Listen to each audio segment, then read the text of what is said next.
I've talked to the Cobra Kai writers a lot about who's the villain, who's the hero of the story, but they love to flip the script and they love to take someone and who seems like one thing and just show the humanness of it all and the human aspects of each character. I think that's what they did with Johnny Lawrence. That was like the whole start of Cobra Kai coming to the series is Johnny Lawrence isn't exactly the bad guy and the 80s bully we all thought he was. And I kind of feel that way about Tory as well. I think the deeper I've gotten to dive into her home life and into her background, it's just, everyone has a story and everyone has somewhere they're coming from. I mean, it's all about also how you handle it and how you handle yourself coming from that. But I do think Tory has some room for redemption. I mean, I think it's going to take a lot, but I think she's a strong girl and she has to just own her mistakes.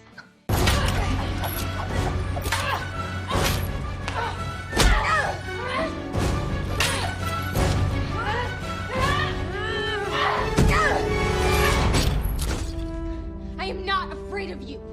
What I love about the show is that each season just takes place a few days after the aftermath of whatever happened in the previous season finale. So Tory is just dealing with the post of the LaRusso house fight and, losing members of Cobra Kai. I feel like there's only so few of us that are left in Cobra Kai with Kreese as our leader and as our sensei. So that's just kind of where Tory's head is at. And also just having to balance multiple jobs with, being in the predicament she is with the school fight from season 2. And then also with her mom being sick at home and having to keep up with just prepping for the All Valley tournament. Really, my character just cares about winning the All Valley more than anything.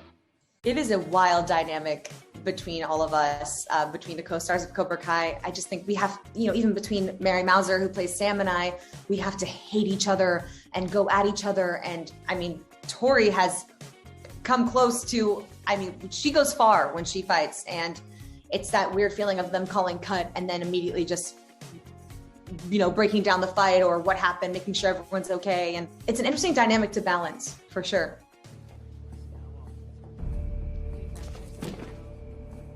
Yeah, go ahead.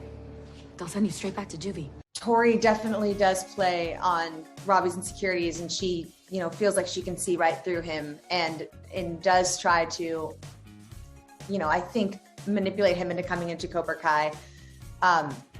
In season 4, I think it is more of that, and their relationship is growing a lot. But I also think that they can relate on a lot. They've been put in a really similar situation of just as far as their family backgrounds and their dynamics and just what they've gone through as people. I think that they can relate a lot more than a lot of the other characters on the show. And Robbie and Tory, we definitely, because we are in Cobra Kai together, our storyline is all together, and there's a lot more Robbie Tory time. I had watched the first Karate Kid so many times growing up, but the third one I wasn't as familiar with. I had to go back and watch the third one, but then I was very intimidated by Thomas coming in because I think Silver is one of the most intense Karate Kid villains. And he did not disappoint. He brings that intensity, and he's an incredible martial artist in real life, and he's brought a great energy to the show. And the only other person who knows how to teach Cobra Kai is you.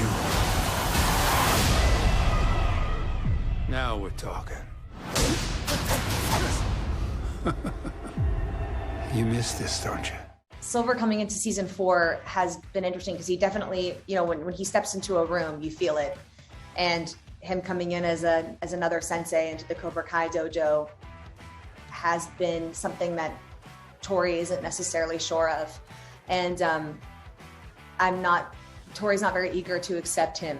Yeah, it's definitely it was a very fun dynamic to play. Silver and Tory have a very complicated relationship. Preparing for the finales of Cobra Kai, I have to prepare not only mentally, but physically. They are long hours, and we are working with our stunts team every day. Every chance we can get, every second we can get, we are just prepping these fights, and we're stretching and working and going over the choreography. And we get to work with some of the best stunt choreographers and martial artists and just such talented humans. But yeah, it's definitely it's made me a lot stronger being a part of this show. Yeah, I don't think I've ever been in better shape. I have to be in order to wake up at 3 a.m. and then, you know, be on set for 16 hours, physically working all day. It is so much fun. Nothing compares to the energy of completing a fight scene, or, you know, we like to do our epic one-ers during our season finales where we just keep the camera going in one continuous shot, and it's just like a dance. Everybody has to hit their beat and their mark and their fight move and their choreo, and it's just the best. I've never had a rush like that after completing a scene. I think it's the closest I've ever been to live theater or a live performance, which I would love to be a part of, but it's just, yeah, I mean, I love the people that we work with. The cast and the crew and everyone are so invested and so into their characters and into Cobra Kai and what we're doing. And it just, yeah, it makes it all that much better. I can see the show going for a lot longer. I mean, maybe that's just me, but I think the way the writers and the creators have pulled just from 3 films and the way they've kept it going, and then also the new characters that they've added to the show and to the whole world, I think they can expand. And there's a character of almost every age now on the show. So I just think that there's so many different ways they can go, and they never cease to amaze me and surprise me when I get a script. It's never the way I think it's going. So I do think it could go for a while, but I really have no idea. Hey, thanks for watching our YouTube channel. Find your favorite recipes, celebrity interviews, uplifting stories, shop our favorite deals, and so much more with the Today app. Download it now.